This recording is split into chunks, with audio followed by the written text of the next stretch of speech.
Mr. Roberto, tama ka kasi napaka-importante hong tao nito. Ha? Ito ho ay kung bakit ko sinabing napaka-importante tao. Bawat to lumalabas sa kanyang mga bibig, ha? Bawat to lumalabas sa kanyang bibig ay napupulutan natin ng aral. Kaya ho, tanggapin ho natin ang hindi pa masyado nakapagpahinga. Attorney Glenn Chong. Hello, Kuya Jemar. Magandang gabi sa iyo. Magandang umaga na pala sa iyo. Kuya Don. Kuya Phil, magandang sa Kuya Don, magandang gabi, magandang umaga po to sa kanya. Umaga na sa Pilipinas. At sa inyo po dyan, magandang hapon po sa inyo. Gabi na yata. Oo, gabi na pala. Ang mga kababayan, magandang gabi, magandang araw po sa inyo. Ayan, Attorney Glenn, meron po tayong viewers ngayon na 700 something.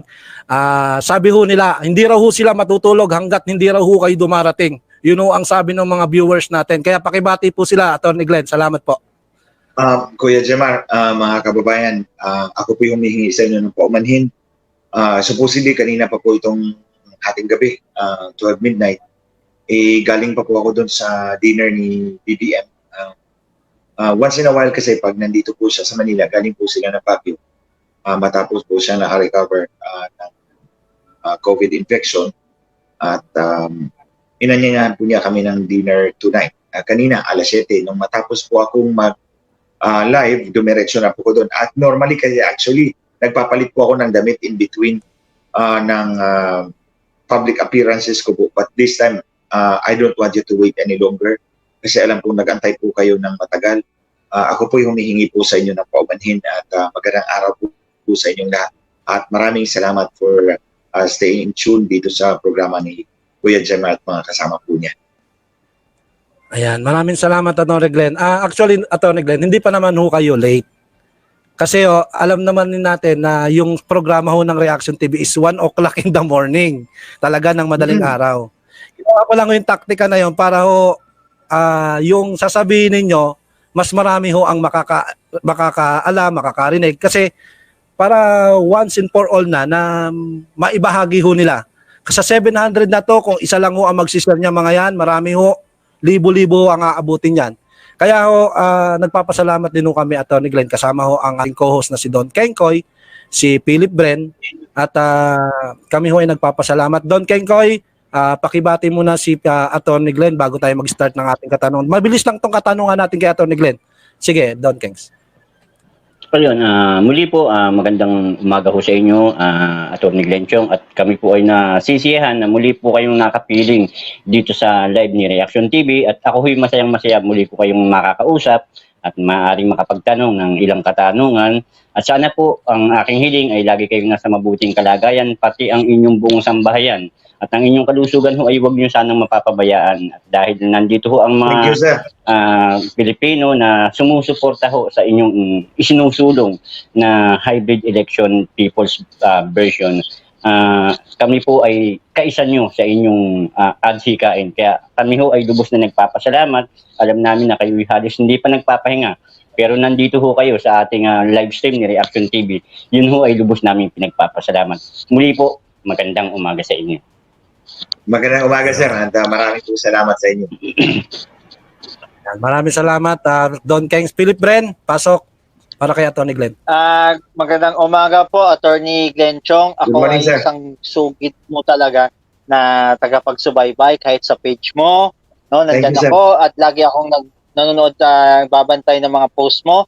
At gusto naming mapakinggan ngayon kung ano ang magandang balita na mabibigay mo sa lahat ng ating mga viewers. At ako ay excited na po at salamat po sa iyo. Yan. Thank you, sir. Salamat Thank you, sir. yan. Okay, so Attorney Glenn, hindi ko na patatagalin. Dire-diretsuhin na natin para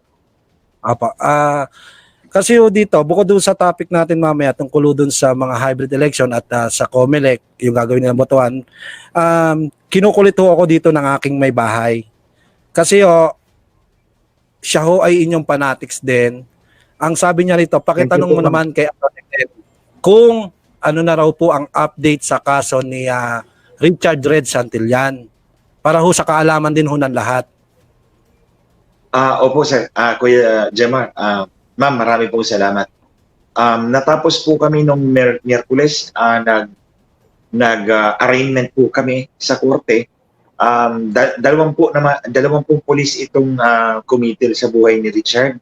Tinorture po siya at pinatay, pinahirapan po talaga ng gusto. 20 pulis po ito, pero dalawa ang nabalitaan na po naming namatay.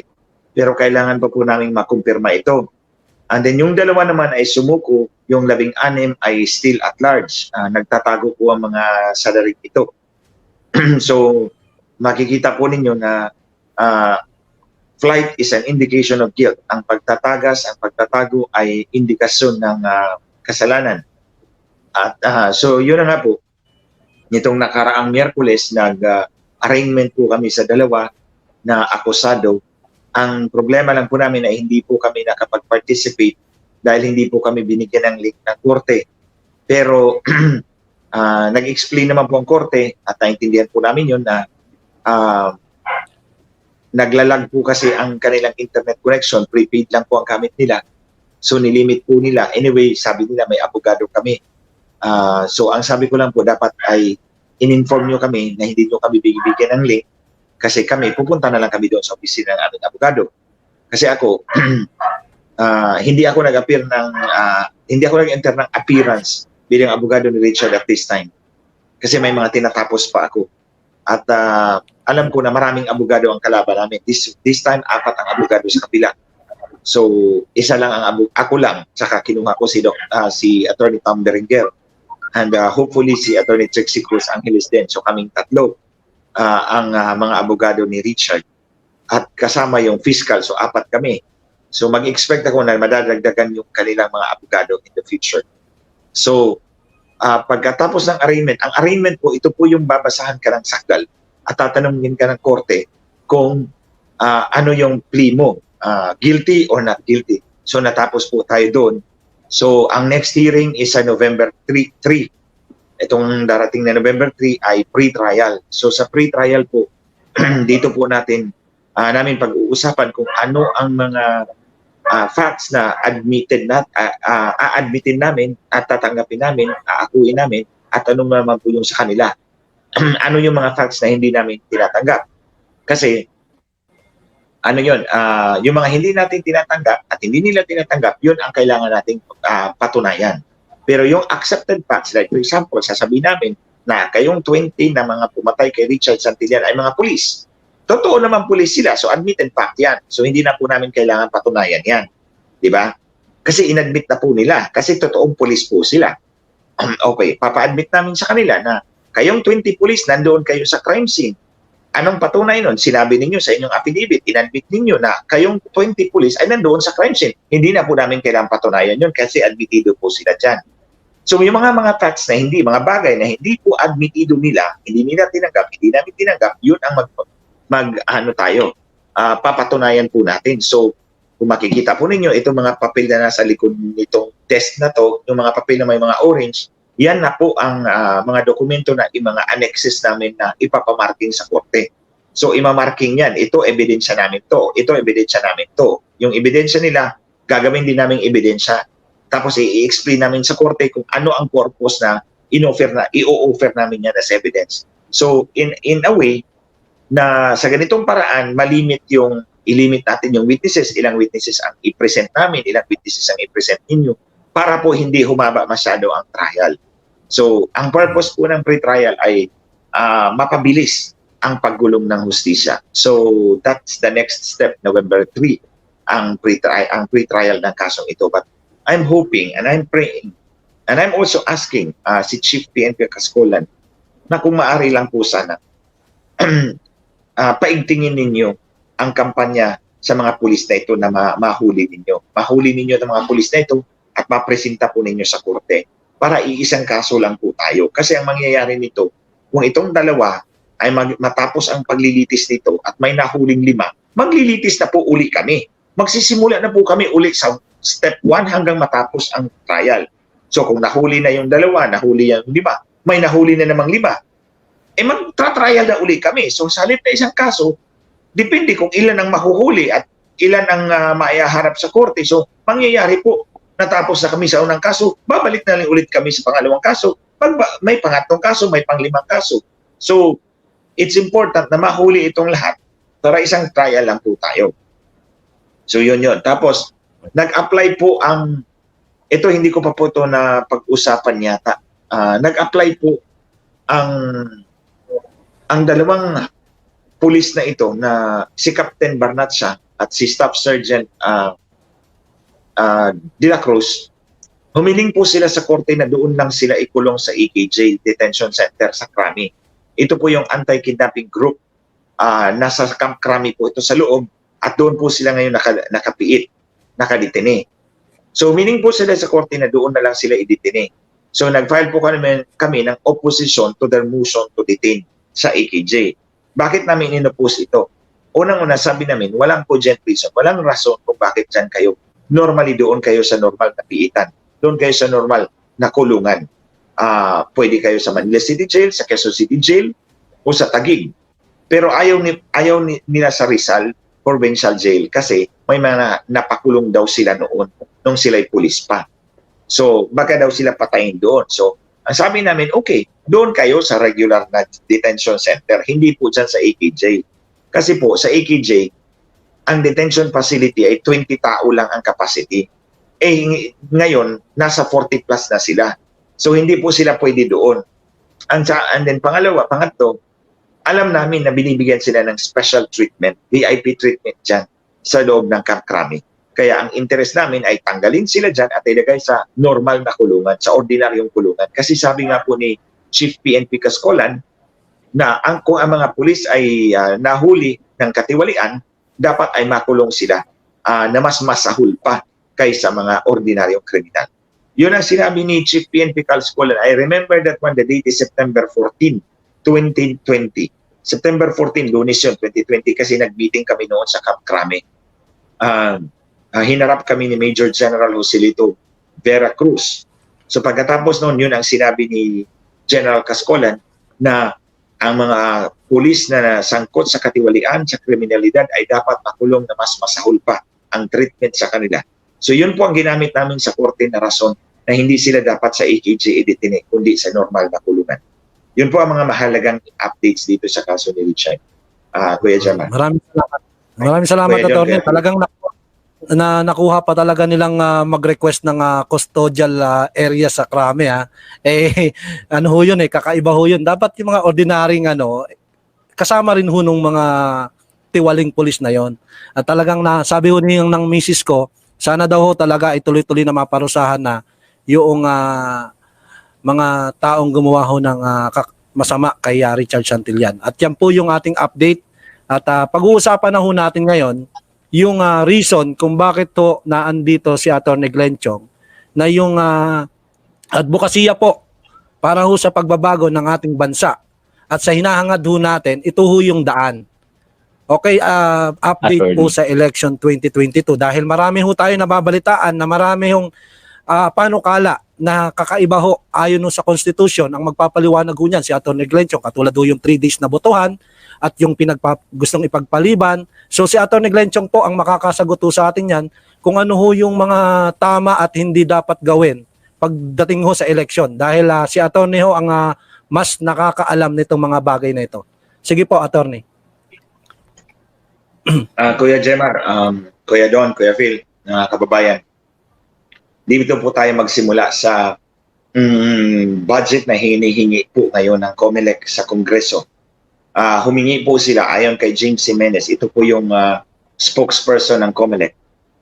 Nung humarap po siya sa hearing ng kanilang budget hearing ng kanilang departamento, COMELEC. Humingi po sila ng 30.6 billion pesos. 30.6 billion pesos para po sa halalan sa 2022. Napakalaking amount po ito, napakalaking halaga po ito na hinihingi po nila ngayon. Napag-alaman natin doon din sa hearing na yun na sinabi nila ang 23 billion dyan ay para sa pag-arkila ng mga bagong makina at preparatory activities. Yun po ang sinabi nila. 23 billion is set aside para po sa pag-arkila ng mga bagong makina at for other preparatory activities. Yung other preparatory activities, mga kababayan, siguro malaki na po yung 3 bilyong peso. Kasi tingnan nyo preparatory activities lang yan. So mga 3 billion piso maximum. So nasa 20 billion na pera ng taong bayan ang napipintong ibibigay uli kay Smartmatic para sa 2022. So mali po yung estimate ko dati, sabi ko 12 billion lang. Sabi ko po 12 billion ang kontrata ngayon sa 2022. But it looks to me like it's 20 billion pesos ang kontrata na ito dahil magdadagdag daw ng makina ang Smartmatic, ang Comelec. Now, bakit ko sinabi na ang 20 billion na ito ay ibibigay kay Smartmatic? Dahil po noong September 17, 2020, nagpadala po ang Comelec ng request for information sa mga potential supplier. Humingi po sila ng information o mga kasagutan tungkol doon sa napipintong bidding ng mga bagong makina. So, ang problema po doon sa kanilang request for information, mukhang papunta sa single brand preference. Single brand preference ang patutunguhan ng request for information na yan. At yung single brand na yan ay walang iba kundi si Smartmatic. At binigay po nila yung request for information at binigyan lang po nila ang mga supplier ng 7 araw para maibigay ang information na gusto nila. Napakaiksi po ng panahon na yan. Kung ikaw ay supplier at ngayon mo lang natanggap ang request for information at bibigyan ka ng 7 araw, mahihirapan po ang mga supplier dahil technical po itong mga dokumentong hinihingi nila, yung mga information na hinihingi nila. So dito pa lang makikita na natin na ang action na ito ay geared towards giving the contract ultimately to Smartmatic. So, ang request for information, biglang binigay, 7 araw lang ang binigay sa mga supplier para tumugon doon sa request for information.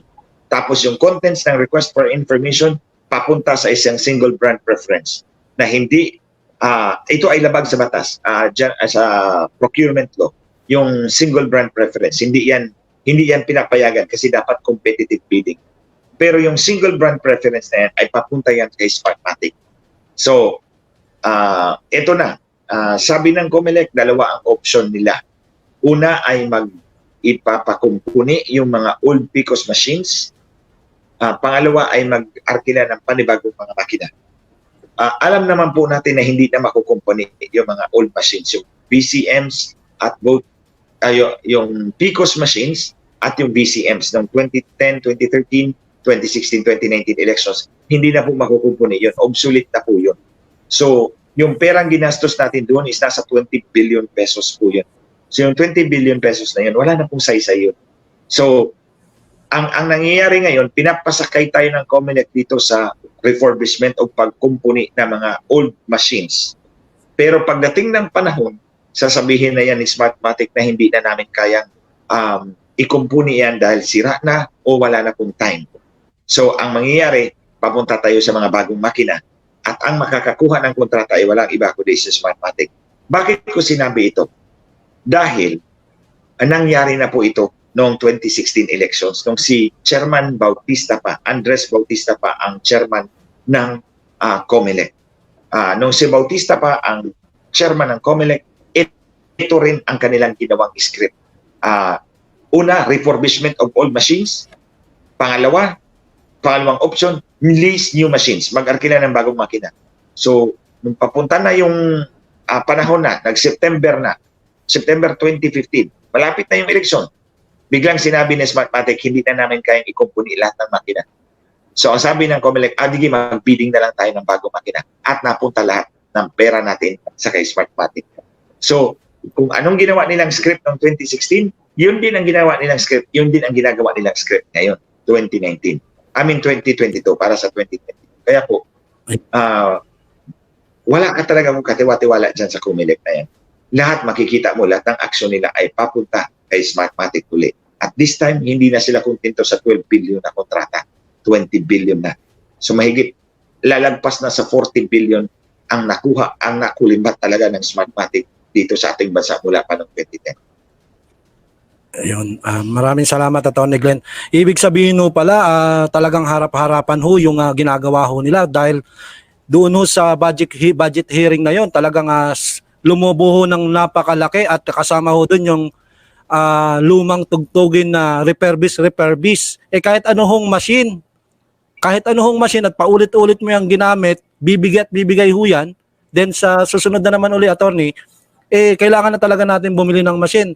Gagastos na naman ho tayo ngayon. Bakit hindi na gawin na para once and for all, ibalik ho yung mano-mano hybrid election, tapos ho yung usapan, mas mababaw ang gastos natin. Actually, Kuya Jemar, ganito po yan, mga kababayan. Hindi ko lang po ito na explain pa ng maayos. Pero ganito po yan. Ang sabi ng COMELEC, gagastos sila ng 20 billion para sa mga bagong makina. Dahil, bakit lumubo? Ang tanong, bakit lumubo? Dahil magdadagdag daw sila ng mas maraming makina para po ma-maintain po yung social distancing. Kasi nag-assume sila na may coronavirus pa sa 2022. So yun yung assumption nila. May coronavirus pa sa 2022, so social distancing tayo. So ang tingin nila, magdadagdag sila ng makina para hindi hahaba masyado ang pila ng mga botante. Ang tanong ko, bakit kailangan nating magdagdag ng makina? Bakit tayo kailangan gumastos ng 20 billion?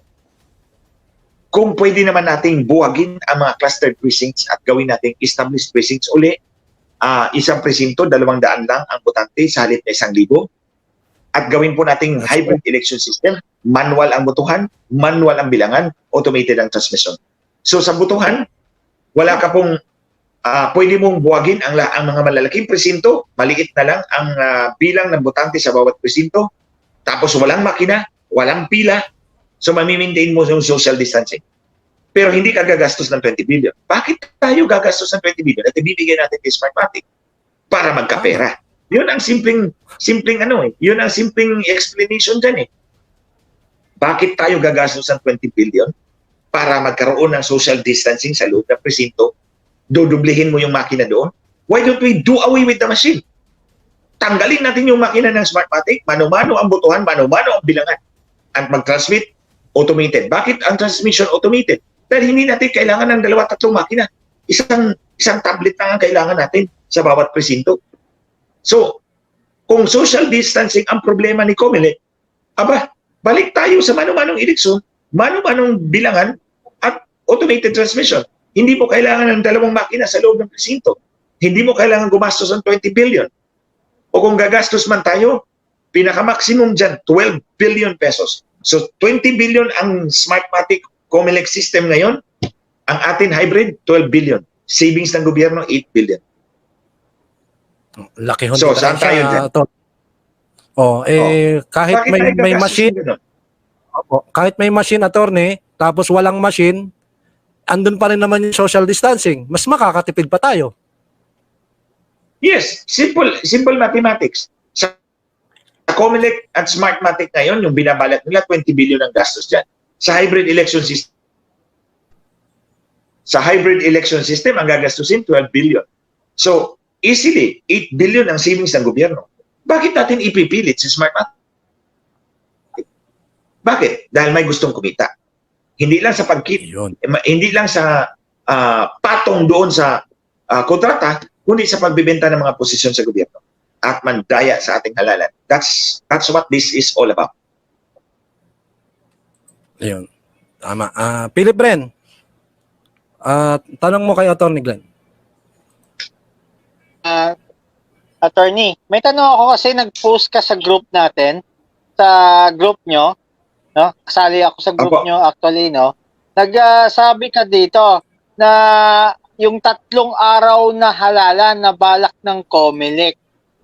So ano po yung ang ibig sabihin nun? Gusto nila 3 araw? Kasi ako'y nabahala kasi at ako'y natatakot sa 3 araw na yan. So, Yan. Ang ibig niya sabihin, Attorney Glenn, yun pong naipost ninyo sa inyong page ay yung pong tungkol doon sa 3 days na botohan na gusto mangyari ng COMELEC. Ano ho yung magiging reaction nyo ho? Actually, ganito po yan, mga kababayan. Balak ng COMELEC kasi nga social distancing. Ililimit nila yung botante sa bawat presinto. Hindi automated system ang kailangan. Hybrid election system ang makakatugon sa problemang iyan.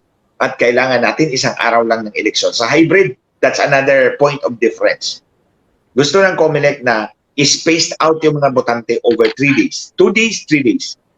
Hindi po yan pwede. Dahil ang eleksyon ay dapat isang araw lamang.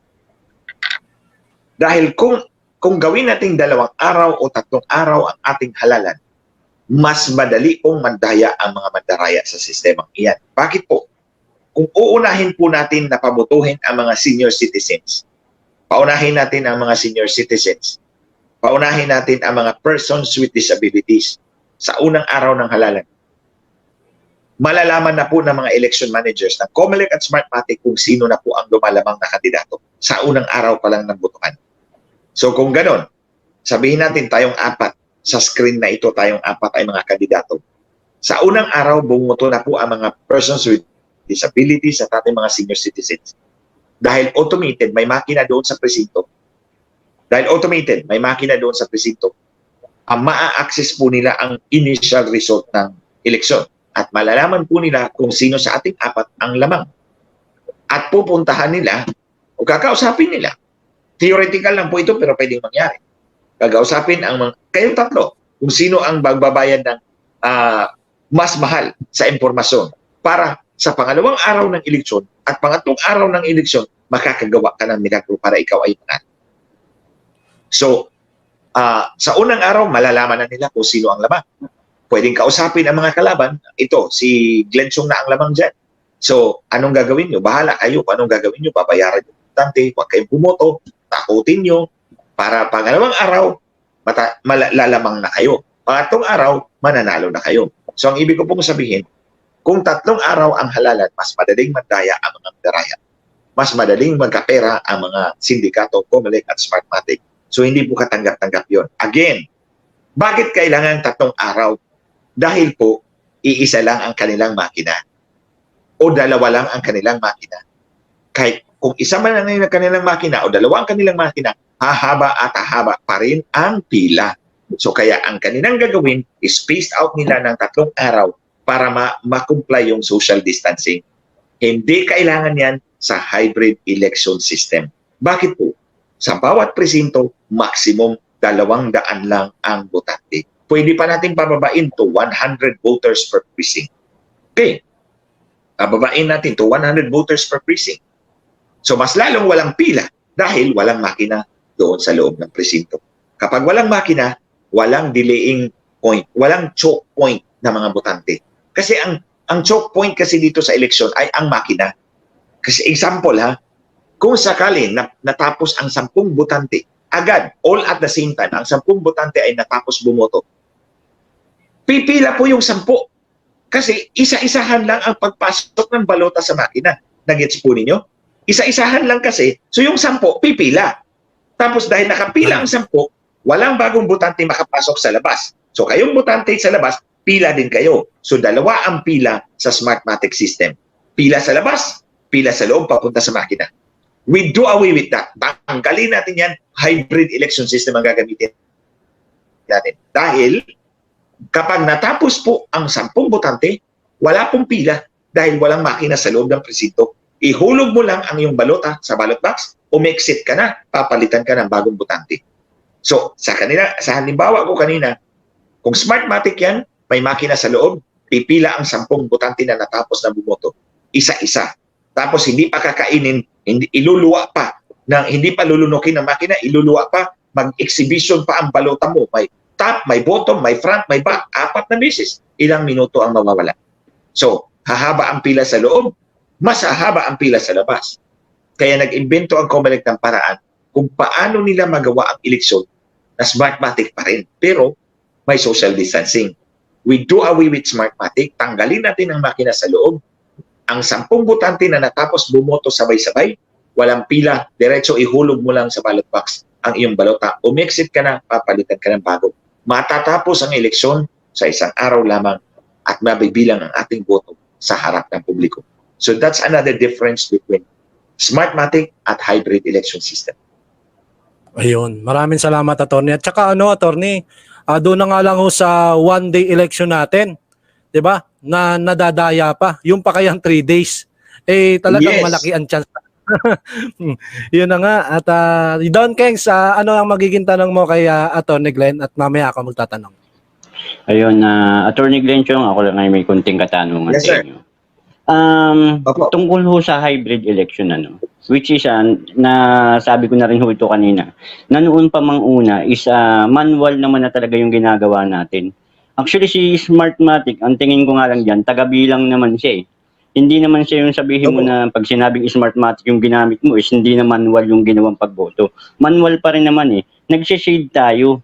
Ibig sabihin manual natin ginagawa na dadaan pa tayo sa proseso, gaya ng sinabi ninyo, pag pumasok sa machine at hindi tinanggap, delay na yun. Nadidelay na yung mga boboto.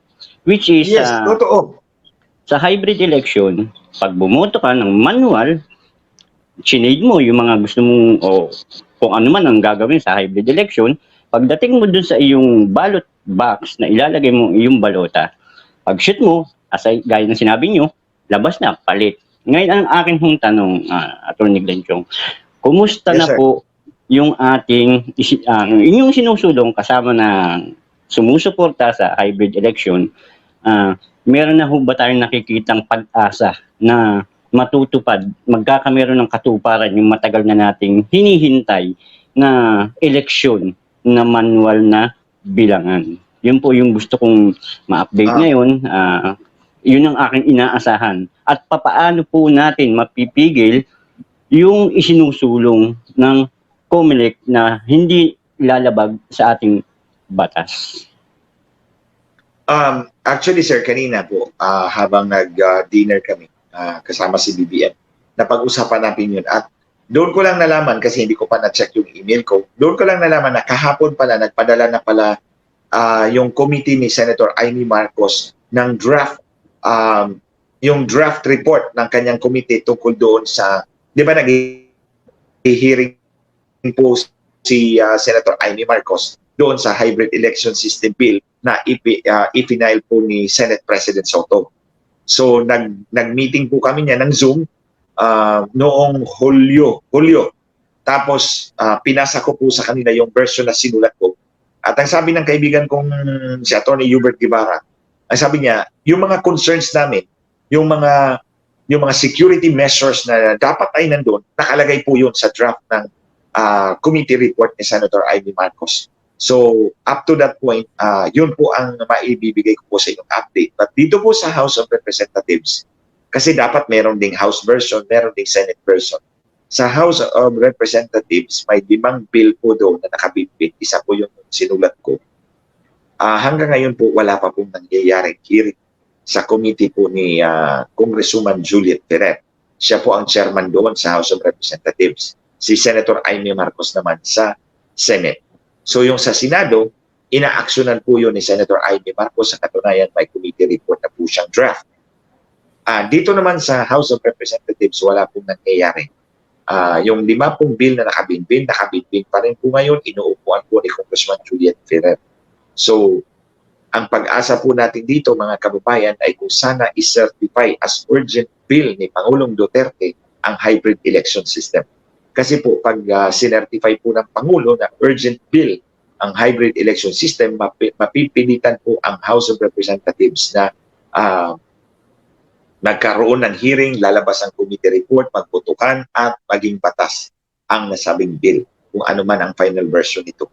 So we're hoping that the President will issue a certification that these are urgent bills. Now, yun po ang maisasagot ko po sa inyo, sir. Ayan. Attorney, salamat po. At may tanong lang ako dito.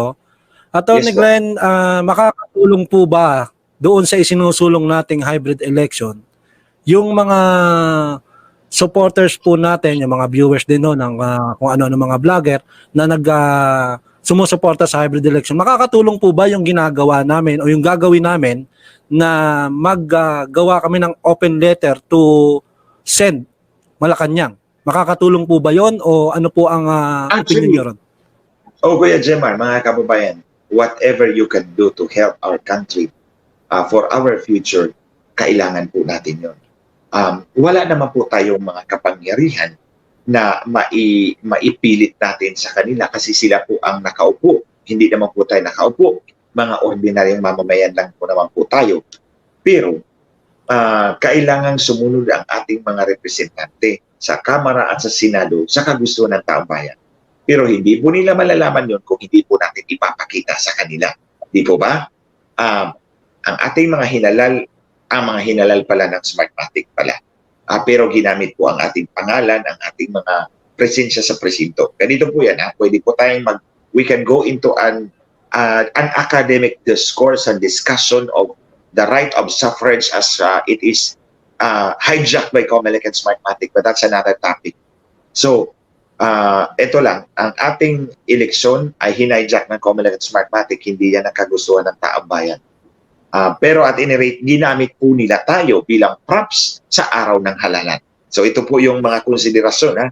If we go into an extensive academic discourse, ito po yung mga argumento ko. Ang humalal po sa mga kanila ay ang Smartmatic at Comelec sa kanilang makina na walang security features at po, dinadaya. Hindi po ang taong bayan ang humalal sa kanila. Pero ginamit po nila tayo bilang props nung araw ng halalan. Pinapunta tayo sa presinto, pinalinya tayo, pinahulog tayo ng balota, hindi naman binilang ang ating boto. In that regard, may karapatan ng taong bayan sabihin sa kanila, ito ang gusto namin. Anyway, in a democratic space, in a democratic republic like the Philippines, sovereignty resides in the people. Our collective political will is the supreme will. At ito ang dapat masunod. So itong mga nakaupo na yun na senador at congressman, they are representatives of the people. At kinatawan lang po natin sila. At dahil kinatawan po natin sila, dapat sumunod sila sa kagustuhan ng taong bayan. Kaya po kailangan po natin ipaalam po sa kanila kung ano po ang gusto ng sambayan ng Pilipino. And this is the only way we know how. This is the only power we have na ipalabas po natin ang ating saloobin, ang ating kagustuhan dito sa social media dahil ang mga senador, ang mga congressman ay nanonood, nakikinig po, namumulso po dito sa social media. Kaya nga po tinawag na social media dahil ito ay ating media. Tayo ang mga reporter dito. Tayo ang mga bida rito. So ipalabas po natin ang ating saloobin. Sumulat po tayo sa ating mga congressman at senador. Sumulat po tayo sa Malacanang. Humingi po tayo kay Presidente ng tulong. Anyway, sinabi na ng Pangulo, ayaw niya sa Smartmatic. Palitan niyo niya yung Smartmatic na yan. At sinigundahan pa siya ni spokesman Harry Roque. Ayaw din niya sa Smartmatic. At sinabi niya, sabi na ni Presidente, tanggalin niyo na yan. So, let's take it from there. Yung momentum hindi dapat mamalayon. So patuloy po tayo sa halip na mag-TikTok tayo, na posisyon tayo, kakanta-kanta ng mga walang silbi. Forgive me, mas mahalaga siguro na yung TikTok natin has a political message. Na message po natin sa ating mga kinatawan na ito ang gusto namin. Malinis, marangal, mapagkatiwala ang halalan. Dahil kinabukasan po ng buong sambayan ng Pilipino ang nakasalalay dito. So yung pagsulat po natin, paggawa po natin ng TikTok, paggawa po natin ng video, pagpalabas po natin ng ating saloobin, these are very invaluable help. Sabi ko nga, kung ako lang ang gagawa, wala akong malaking political voice, konti lang aking political voice. Pero kung gagawa din po si Kuya Phil, si Kuya Don Kikoy, si Kuya Jemar, at all the others, lalaki po ang ating political power at makikinig po ang ating mga kinatawan sa atin. In other words, we use social media to make it clear to them na ito ang gusto natin. Malinis, marangal, at mapagkatiwalang halal. Ayan, maraming salamat Atty. Glenn. Meron na lang ho silang tag-iisang tanong bago tayo magtapos at ako uli para at least hindi na ho tayo magtagal din at naibigay nyo naman ho sa amin yung tamang impormasyon. Philip Bren, ano yung follow-up question mo kay attorney? Tagdadalawang tanong lang tayo, sige. Tanong ko lang, ang follow-up ko lang yung tanong mo, Yes, sir. attorney, no? Regarding, kasi ako yung nabahala, yung sinabi mong budget proposal na yan, no? So ano pong mga hakbang na ginagawa ng Kongreso, anong ginakbang ng group na natin na para mapigilan yung mapagbigyan yung budget na hinihingi nila po? May nagawa na pong hakbang po. Ganito po yan, Kuya Phil, mga kababayan. Ang malaking problema ngayon ng COMELEC ay hindi po binagbigyan ang kanilang 30.6 billion. 30.6 billion po ang hiningi nila, pero hindi po sila pinagbigyan. Hindi po ang Kongreso ang humindi, kundi ang Department of Budget and Management. Kasi po ganito po Yeah. yan ang pagsagawa ng batas. I'll just explain this para din maintindihan din natin mga kababayan. Ang budget po ay nagmumula po sa Department of Budget and Management. Lahat ng government expenditure nakatala na po yan. Ang tawag po dyan, National Expenditure Program. Ito po yung draft bill. No? National Expenditure Program. Ito po yung draft na bill para gawing batas. So, siyempre, pagka around September, bibigyan na kami ng kopya niyan. Nung ako'y congressman, ang kakapal niyan. Makapal yan. Yung National Expenditure Program para mabusisi po namin. So, maghihiring yan sa mga committees. So, yung mga committee, sa judiciary, sa police, kanya-kanya yung hearing. So, kung may concerns ka, tatakbo-takbo ka doon bilang congressman. Kung saan sometimes magkasabay-sabay yan eh. So, ibabalangkas yan, pagkatapos magbubutuhan yan. Yung National Expenditure Program, yun ang magiging General Appropriations Act kapag natapos na po ng Kongreso, nabalangkas na po at napagbutuhan na po yan. So, National Expenditure Program, magiging General Appropriations Act sa taong iyon. Now, dito sa National Expenditure Program, ang DBM hindi po pinagbigyan ng COMELEC ng 30.6 billion. Ang binigay po sa kanila, 14.5 billion lang. I think ito din yung amount dati, 14.5 billion. At yung 23 billion na para kay Smartmatic ay ginawang 8.8 billion lang. So, ngayon, nagmamakaawa na naman ang COMELEC na ibigay sa kanila ang 30.6 billion. So, ang panawagan ko po sa DBM, huwag po kayo magpaloko sa COMELEC. Huwag po kayo magpaloko, Mr. Secretary, at buong DBM. Huwag kayong magpaloko kasi manluloko talaga itong COMELEC at Smartmatic. Hindi lang mandaraya, manluloko, manlilindang pa. So, ganito po, Kuya Phil, mag-ingay tayo. That's one thing. So, ano man kung ano man ang action natin para sa hybrid election system, ganun din po ang action natin. Ito talaga ang argumento natin dyan. Bakit tayo gagastos ng 30 billion pesos? 30.6 billion pesos, ang 20 billion ay para kay Smartmatic. Para lang mapagbigyan kayo sa inyong automated election system? Para lang magkapera kayo at makapandaya kayo? Bakit hindi ang hybrid election system na hindi tayo gagastos ng ganyan kalaki? Di po ba? O, bakit kailangan ng 3 araw ng halalan para lang mapagbigyan kayo sa inyong sistemang mapandaya tulad ng Smartmatic? Hindi natin kailangan ng 3 araw. 1 araw lang sa eleksyon ng hybrid election system. So ito yung mga argumento na dapat natin ipakalat sa ating mga kababayan. Hindi kailangan gumastos ng 8 billion pesos more para lang Smartmatic. Hindi kailangan ng 3 araw ng eleksyon para lang Smartmatic. Ang solusyon, hybrid election system. So, kung ano man ang ating track or rason sa hybrid election system, ganun din ang ating gagamiting rason sa panawagan sa DBM, huwag ninyong bigyan yan ng pera. At ito, actually, dito na tayo sa Kongreso, huwag ninyong bigyan yan ng pera na ganyan kalaki. Dahil mapupunta lang kay Smartmatic at dayaan na naman ang kalalabasan ng ating eleksyon. Ayan. Maraming salamat po. At thank you sana, Philip Ren, nasagot yung tanong mo ni Atty. At Don Kengkoy, para sa iyong huling tanong kay Atty. Glenn, sige, it's your turn. Para sa akin, Reaction TV, kaklaruin ko, wala na akong halos maitanong dahil halos lahat na ipaliwanag ni Atty. Glenn Chong ng napakaganda at napakaliwanag. Ang akin lang masasabi na lang bilang huling pananalita, na sana po lahat po ng nakakapanood ng live stream na ito, isulong po natin yung ang hybrid election people's version ho. Kasi tama ho si Atty. Glenn Chong na ang kinabukasan ho ng ating bansa ang nakasalalay po dito.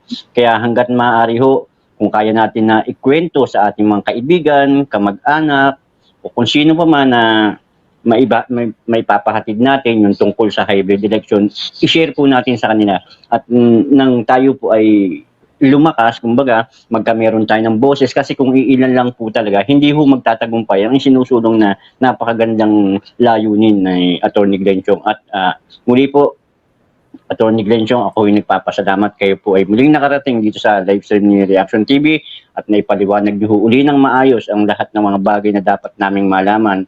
At sana po, lagi ho kayo nasa mabuting kalagayan. Yun lang po ang aking masasabi. Maraming salamat po talaga. Kuya Don. Thank you po. Kuya Don, thank you so much. Apo. Maraming salamat po. Salamat din. Kuya Phil, Kuya Jamar, I am very grateful sa inyo. Alam mo, I really was very concerned na lumagpas na ng 2 oras ang late ko, but hindi ko, naantala po ako, but hindi po ako pwede umexit ng ganun lang. So, ako po humingi talaga ng paumanhin sa inyong tatlo at sa ating mga kababayan na nagantay. I hope I was able to share you something. Pero, Kuya Jemar, kung may tanong ka, tanungin mo na, tapos meron na akong ikukwento sa inyo bilang Sige. panghuli. Sige po. Attorney Glenn. Okay. Salamat po. Kasi, dugtungan ko lang sinabi niya, Attorney Glenn. Ano? Sabi ko kasi ng mga viewers natin, kahit abutin daw ho sila ng Pasko, basta makita lang kayo. Yan po yung sabi nila. But anyway, ito po yung tanong ko, Attorney Glenn. Nabanggit niya po yung sa DBM. Nagpapasalamat po ako sa DBM dahil hindi ho nila tinolerate yung hinihinging budget ng COMELEC. At isa pa ho dyan, talagang kailangan ng busisiin, pati ho yung mga passcode ng computer, etc. ho dyan. Ito lang ho ang aking katanungan, Attorney. Yung ho bang constitution natin noong 1935 to 1940 na ito pong COMELEC ay under po ng independent body at hindi po sa ngayon ng 3 branches ng gobyerno? Tama po ba? Ang ganito po sa constitution natin, ang COMELEC po ay constitutional body. It's a constitutional creation. Ang ibig mong sabihin, ang COMELEC ay especially mentioned sa constitution. Kasama po dyan ang Commission on Human Rights, Civil Service Commission, and Commission on Audit. COMELEC. 4 yan sila na nakalagay talaga sa Constitution that there shall be a Commission on Elections, a Commission on Human Rights, Commission on Audit, Civil Service Commission. So ang tawag po sa kanila, constitutional commissions, constitutional bodies. So ang mga official po dyan. So ibig sabihin, Attorney, may karapatan pa rin po ang ating Pangulo na pakialaman ho sila. Pwede po nilang sabihin na technically, the President, wala po kayong pakialam dito sa pagpapatakbo ng election. Actually, on the day of the elections, on election period, the most powerful institution in the Philippines is not the President. It's not the Commission on, it is the Commission on Elections. Sila po ang pinakamakapangyarihan. So, ganito po, ang mga official po ng COMELEC ay impeachable officers. Ibig sabihin, hindi po sila pwedeng kasuhan, maliban na lang kung ito ay para sa kanilang impeachment. Pero sino naman po ang mga congressman na boboto sa impeachment ng mga commissioner na ito? Gayong sila ang may susi ng life and death, ng the political life and death of political candidates. Sila ang may hawak ng political life and death. Kumbaga, Diyos sila pagdating sa issue ng halalan. Walang congressman na boboto para sila ay mapatalsik sa kanilang pwesto, sa kanilang mga kasalanan. Pero ito po ang bagong posibleng taktika na pwede natin gawin. Lahat ng mga commissioner na yan, they act through their directors.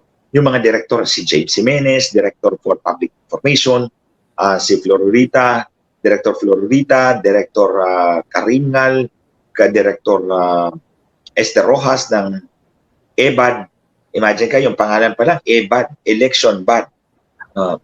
So, itong mga director na ito, one way or the other, they will sign documents para ma-implement yung election.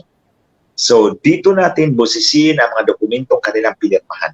At pag may nakita tayong hint of irregularity o papunta kay Smartmatic ang kanilang mga sinusulat, kasuhan natin ang mga director na ito ng administrative at criminal cases. Tulad itong example na sinasabi ko si Director Flororita. Ayon po thank you po Ma'am Imelda.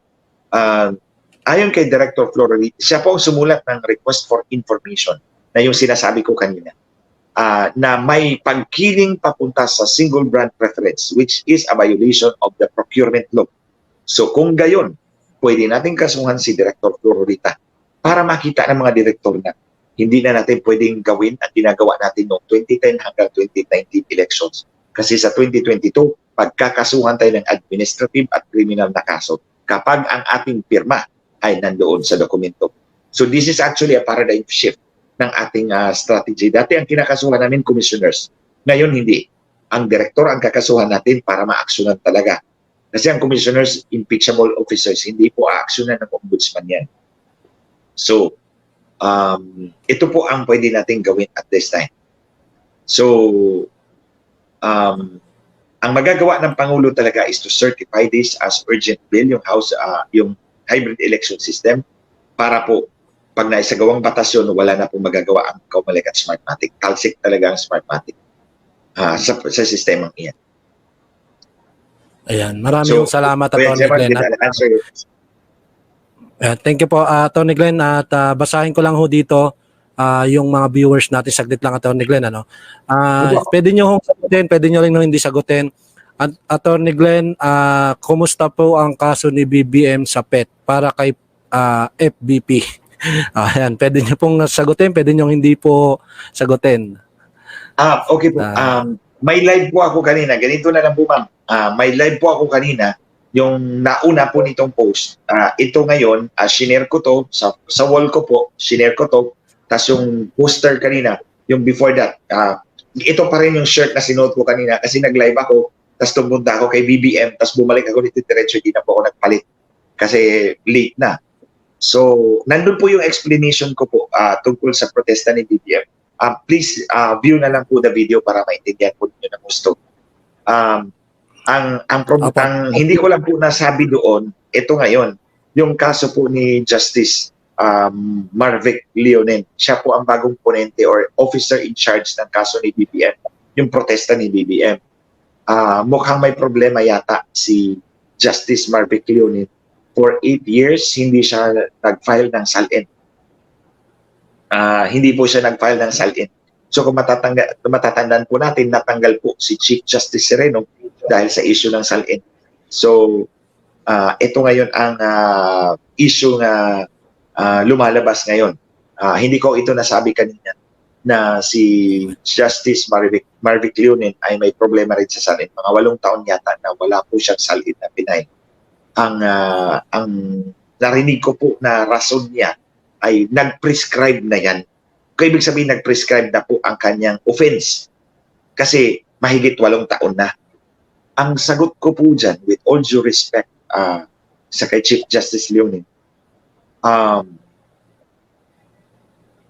hindi dapat i-raise ang issue ng prescription dahil bilang justice ng Supreme Court, ang issue po natin dito ay integrity ng justice. So, may batas po tayong nagsabi na kailangan po kayo mag-file ng SALN. Hindi po kayo nag-file. Nilabag niyo po ang batas. Ngayon, hindi niyo po pwedeng sabihin na nag-prescribe na ang offense. Why? Because kaming lahat na ordinaryong mamamayan nakatingala sa Supreme Court. Kung ano ang inyong desisyon tungkol sa batas, interpretasyon niyo sa batas, sa konstitusyon, dapat naming sundin. So kung kami ay dapat sumunod, dapat ang justice ng Supreme Court ay sumunod din sa batas. At kung hindi po ninyo sinunod ang batas, whether the crime was prescribed or not, it goes right into the issue of integrity of the justice in concern. So, ang issue po natin dito ay integrity, hindi po prescription of the offense. So, in the next few days, tingnan natin kung how this issue will come about, yung development po ng issue na ito. So, pinaalam ko lang po sa inyo na ito yung estado tungkol sa protesta ni BBM, yung main nandoon sa video ko kanina, tapos ito ngayon, yung addition. Kasi si Justice Marvic Leonen ang may hawak ng protesta ni BBM at inupuan po niya ito ng 10 buwan. 10 buwan wala pong aksyon. Tapos ngayon lang nagsimula dahil siguro natakot siya doon sa issue na haharapin niya doon sa issue ng SALN. Ayun. So, Kuya Maraming salamat sa information na Atty. Glenn at kami ho ay naliwanagan at ngayon lang ho namin nalaman yung mga bagay na yan. But sa mga nagtatanong po, katulad doon ni Danny Lakay, saan ba mapapanood yung video ni Atty. Puntahan nyo po yung page ni Atty. Glenn Chong. Glenn Chong lang po ang nakalagay. Naandun po yung mga Apo, at naandun po, lagi po siya nag-update doon. Sana po i-follow nyo rin po si Atty. Glenn Chong at kita nyo po yung pinaglalaban at sinusuportahan po natin na advokasya po ni Atty. Glenn. Naandun po lahat sa kanyang page sa Facebook at diyan nyo ho malalaman yung kasagutan sa mga tanong ninyo at marami pa hong iba. Maraming pong salamat, Attorney Glenn Chong.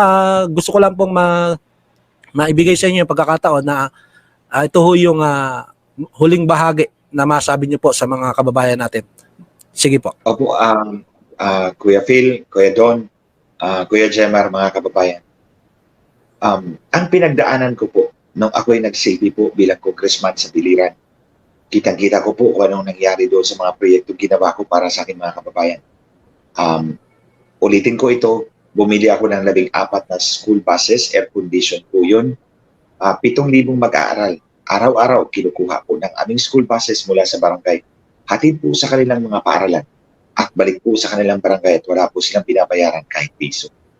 Ang gastos po ng gobyerno doon ay 10 milyon sa isang taon for 7,000 high school students every single day. 10 million. So, ang ginastos po ng gobyerno ay 3 pesos bawat bata, bawat araw. 3 piso lang po. 150 going to school, 150 going back home. Pero nung tinalo po ako, dinaya po ako ng Smartmatic at Comelec, bigla pong tinigil lahat yun. Dahil wala na po si Glenn Chong. So tinigil po lahat ng school buses na yun and this breaks my heart. 3 sa school buses ko nahulog sa bangin at ang 4 o 5 ay sinunod. So pinakita ko na po ito dati. I remember it was January 3 or 4. January 3 or 4 ng 2012. 2012 yata yun eh. Pinost ko yun sa Facebook ko na pick up yun ng GMA at nireport ko yun ng GMA. I can ibabalik ko po uli yung mga pictures na yun ng mga school buses na nasusunog pa po para makita po ninyo kung ano talagang epekto ng pandaraya sa ating halalan. Bumili ako ng mobile clinic, araw-araw po ako nagsilbi, nagme-medical mission po ako araw-araw, hindi po isang beses sa 6 na buwan. Bawat araw, isang barangay po ang pinupuntahan ng medical mission ko. May mobile clinic po kami, may dental section po siya, maternity section kasi ayaw ko pong inspeksyonin, ayaw ko pong check-upin ang nanay sa labas. So nasa loob po yun, may cubicle po yun, may pintuan po yun at x-ray. Tapos sa labas po may malaki pong TV for public health issues, may public nurse po kami doon. So 32 po ang doctors ko, dentists at nurses, may PP po ako, at may kinontrata kaming radiologist. So, araw-araw po siya. Nang matapos po ang eleksyon, dinaya ako nitong Smartmatic. Alam niyo ba kung anong nangyari sa mobile clinic namin? Nasa kalsada na lang po siya. In-strip po yung mga lahat ng anything about me, na wala na po doon yung dental chair, wala na po doon yung x-ray, at of course, ang TV baka dinala doon sa bahay ng mayor. Iniwan na lang po sa kalsada ang 10 million na mobile clinic na yun. So, gusto ko pong makita ninyo ito dahil ito po ang tangible effect. Ito po yung epektong makikita mo, mahahawakan sa dayaan sa halalan.